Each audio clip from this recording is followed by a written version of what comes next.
루카가 전한 거룩한 복음입니다. 주님 영광 받으소서. 그때 하느님께서는 가브리엘 천사를 갈릴레아 지방 나자렛이라는 고을로 보내시어 다윗 집안의 요셉이라는 사람과 약혼한 처녀를 찾아가게 하셨다. 그 처녀의 이름은 마리아였다. 천사가 마리아의 집으로 들어가 말하였다. 은총이 가득한 이여 기뻐하여라. 주님께서 너와 함께 계시다. 이 말에 마리아는 몹시 놀랐다. 그리고 이 인사말이 무슨 뜻인가 하고 곰곰이 생각하였다. 천사가 다시 마리아에게 말하였다.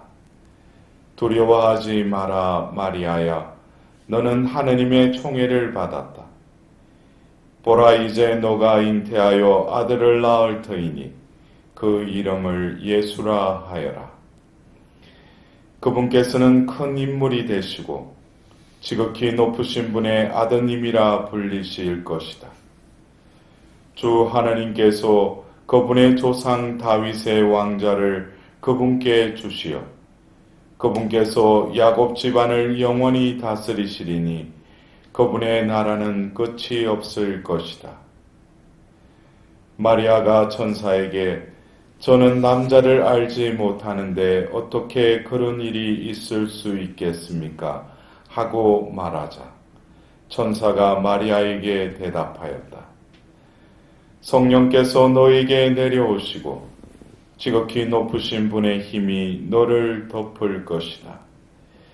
그러므로 태어날 아기는 거룩하신 분, 하느님의 아드님이라고 불릴 것이다. 내 친척 엘리사벳을 보아라. 그 늙은 나이에도 아들을 잉태하였다. 아이를 못 낳는 여자라고 불리던 그가 임신한 지 6달이 되었다. 하느님께는 불가능한 일이 없다. 마리아가 말하였다. 보십시오. 저는 주님의 종입니다. 말씀하신 대로 저에게 이루어지기를 바랍니다. 그러자 천사는 마리아에게서 떠나갔다.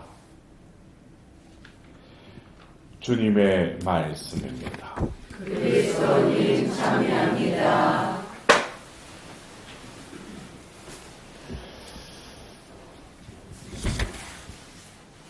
우리가 매월 이 첫토 신신미사를 봉헌한 것은 우리가 바티마 성모님 때부터 성모님께서 루치아 그 수녀님께 말씀하신 그것으로부터 해서 유래된 것입니다. 그래서 여러분들이 첫토 신심을 또 이렇게 지키면서 성모님께서 1917년 그 세 아이들에게 나타나셔서 그 아이들에게 또 여러 가지 또 메시지도 주셨지만 그들에게 또 지옥을 또 보여주시기도 하고 또 연옥도 보여주셨죠, 그렇죠? 그래서 또 성모님께서 파티마의 제3의 비밀은 종말에 관련된 그 예언의 한시를 보여주시죠. 그래서 우리가 이 성모님께서 어떤 발현해서 하시는 메시지들, 그것이 어쩌면 우리가 이 생에서 살아야 될 메시지이지만 더불어서 어디를 향해 나아가라는 거예요. 종말을 준비하라는 거죠. 그래서 여러분들이 성초들 다들 준비해 놓으셨어요? 집에? 예. 초 준비해 놓으시냐? 네. 예. 그러면 다 종말에 어떻게 구원 받는 거예요? 예? 초를 준비해 놓으면 예? 그게 아니라는 거 아시죠? 예. 그래서 우리가 이 성모님의 그 메시지는 다분히 종말의 그 성격이 담겨져 있다는 거. 왜? 종말 때 우리가 구원받으니까.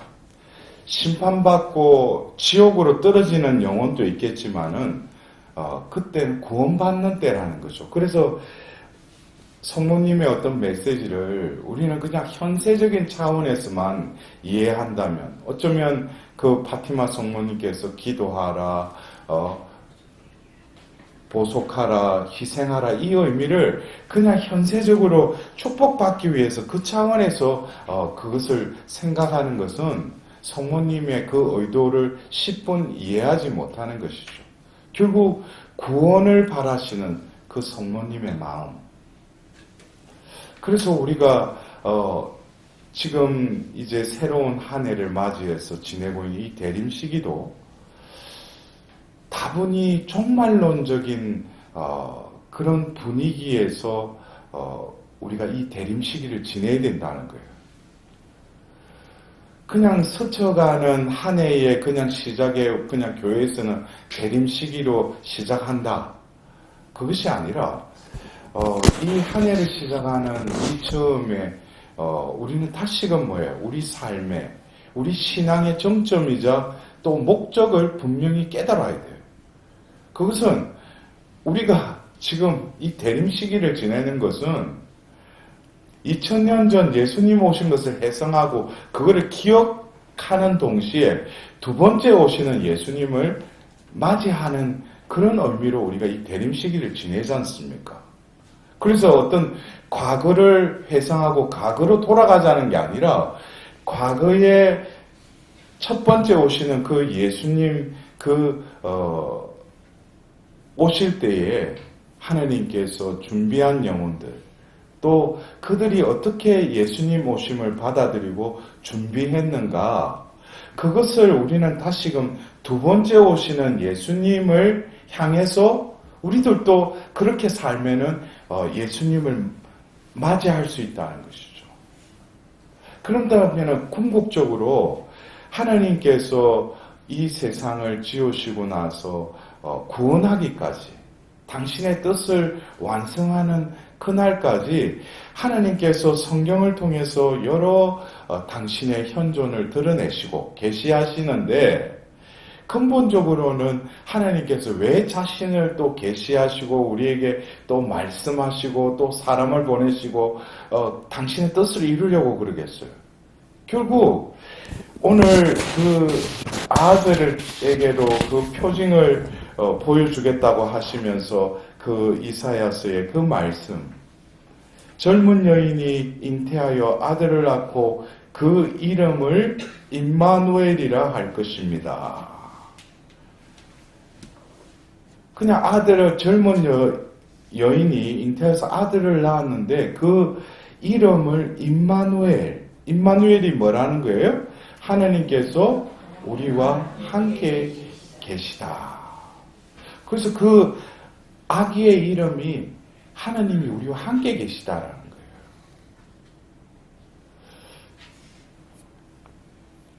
결국 오늘 이 이사야서의 말씀이 이루어지기 위해서 루카복음 1장 26절부터 그 우리가 성모연보라고 하는 그 장면을 다시금 우리는 오늘 복음을 통해서 들었는데, 오늘 이 말씀 중에 천사가 마리아께 와서 인사했던 것, 은총이 가득하니여 기뻐하여라, 주님께서 너와 함께 계시다. 하나님께서 그 한 여인을 통해서 당신의 구원 사업을 이렇게 이어가는 데 있어서 하나님께서 이미 선택하셨고 이끄셨지만은 그 여인은 바로 주님께서 함께 계시는 이였다는 거예요. 이 구약의 성부로 계시된 그 하나님이 이제 당신의 아드님을 이 땅에 보내시는데, 결국 하늘에만 계시는 것이 아니라 이제는 인간의 그 땅에 바로 당신이 창조한 그 피조물의 형상을 지니고 이 땅에 오시는 것도 결국에는 뭐겠습니까? 이제는 더 분명하게 하나님께서 우리와 함께 하신다는 것을 드러내시기 위해서 함께 하신다는 거예요. 구약에는 하늘에 계셔서 또 예언자를 통해서 당신의 사람들을 통해서 당신을 또 드러내시기도 하고 또 말씀을 통해서 함께 하셨지만 이제 말씀이 사람이 되시어 이 땅에 오셨다는 거예요. 결국 하나님께서는 우리와 함께 계신다는 거예요. 근데 가브리엘 대천사가 마리아에게 인사할 때 그 마리아라는 존재는 뭐예요? 주님께서 함께 계시다는 거예요. 그래서 우리가 이 대림 시기를 지내면서 우리도 두 번째 오시는 예수님을 맞이하기에 합당한 자로 살아가고 싶잖아요. 근데 그것은 복잡한 게 아니에요. 우리가 성모님께 기도하는 것은 더 존재론적으로 우리가 성모님의 삶을 닮아가는 거 아니겠어요? 그렇다면은 성모님의 존재는 주님과 함께 계시다는 거예요. 그래서 우리가 다가오는 그 두 번째 오심에 합당한 자로 살아가려면 우리가 현세에서 어떻게 바로 성모님과 같이 주님과 함께 사는 이가 되어야 된다는 거예요. 아주 쉽죠? 예? 근데 이거 참 힘들죠?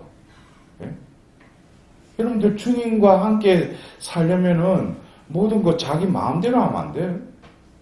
오늘도 여러분들 하루 이렇게 되짚어 보셔요.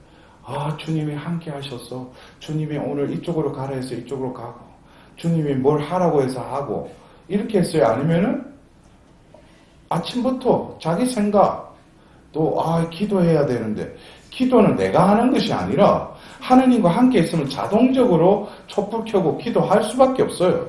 내가 기도를 하는 내가 주체가 아니라 하느님과 함께 하는데 길거리를 가고 차를 운전하고 가는 것도 뭐예요? 주님과 함께 하면은 그 순간에 내가 딴 생각하는 게 아니죠. 우리가 주님과 함께 한다는 거. 여러분들 생각으로는 나는 주님과 함께. 근데 자신의 현실을 보면 주님과 함께 하는 게 아니에요. 주님 따로 나 따로예요. 그거보다는 뭐 주님이 따로라는 그것조차도 의식 못하고 자기가 살아가는 것이죠. 그러니까 이 인사의 말에 주님께서 너와 함께 계시는데 더불어서 뭐예요? 은총이 가득하다는 거예요. 그러니까 주님이 함께 계시다는 것은 다른 표현으로 보면 하나님의 현존, 하나님의 그 은총이 그와 함께 하신다는 거예요. 은총이 가득한 이라는 거예요. 여러분들 내 존재가 지금 은총이 가득한 것 같아요?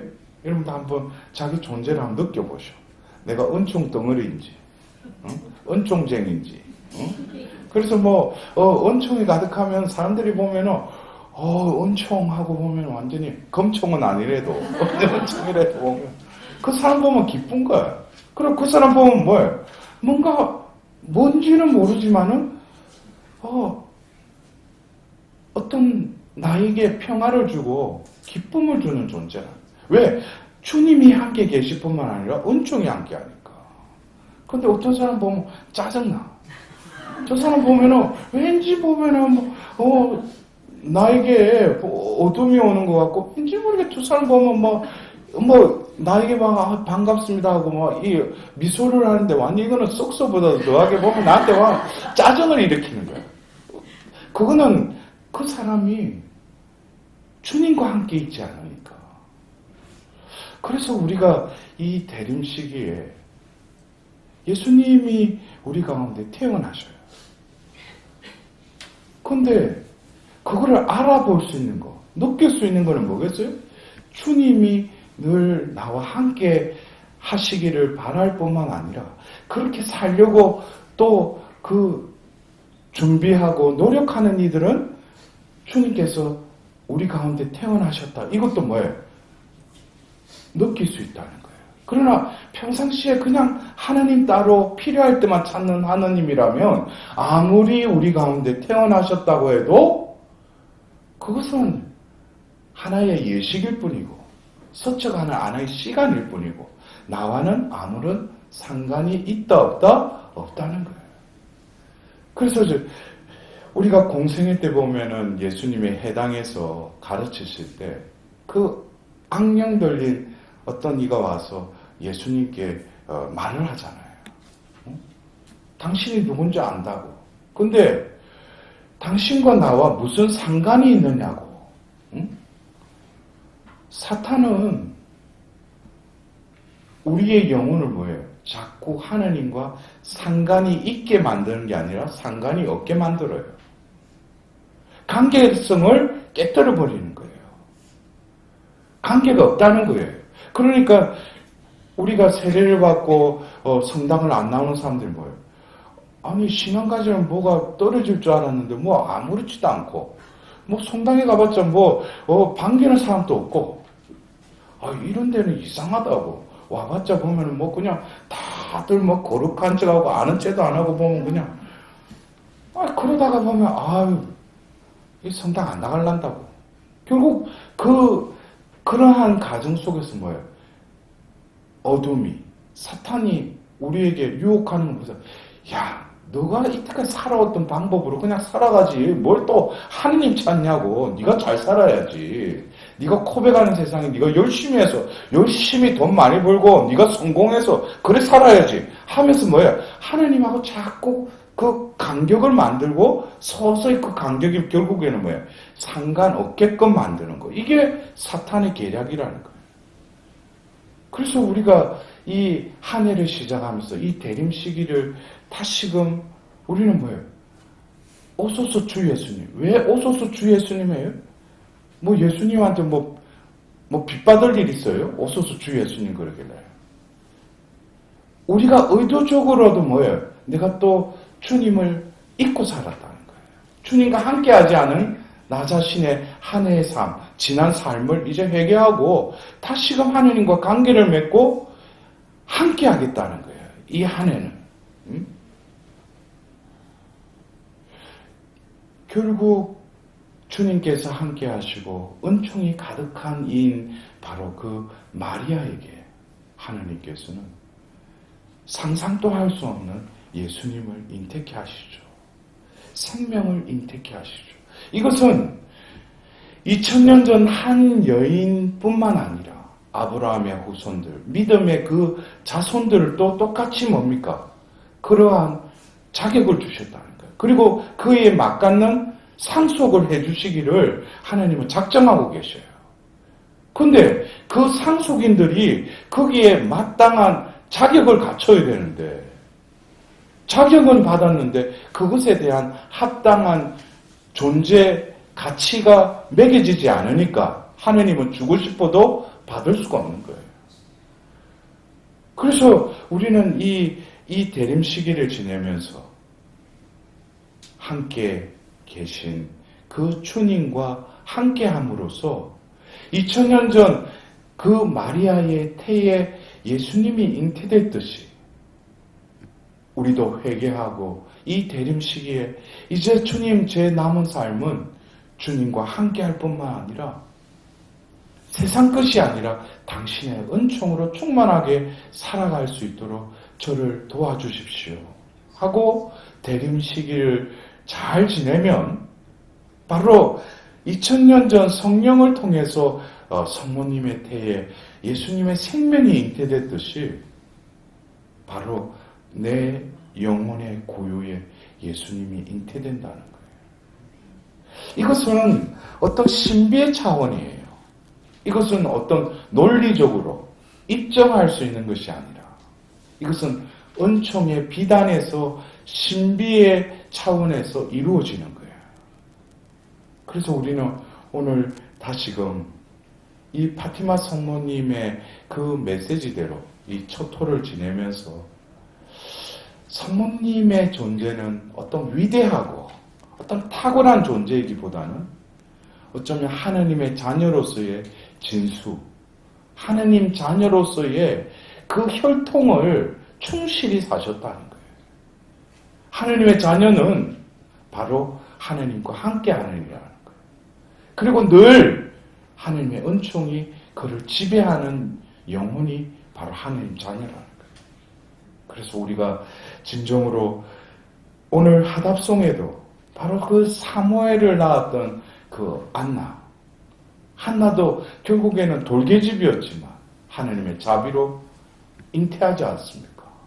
우리의 간구함이 헛되지 않고 이번 이 대림 시기에 깊이 있고 성모님 같이 주님과 함께함으로써 내 안에 예수님께서 잉태하시고 또 이 삶을 통해서 이제는 내가 사는 것이 아니라 나를 통해서 예수님을 증거하고 드러내고 내어줄 수 있는 그런 그리스도인으로서의 삶을 살아갈 수 있도록 성모님께 정구를 청하며 하나님께 자비를 구하도록 합시다.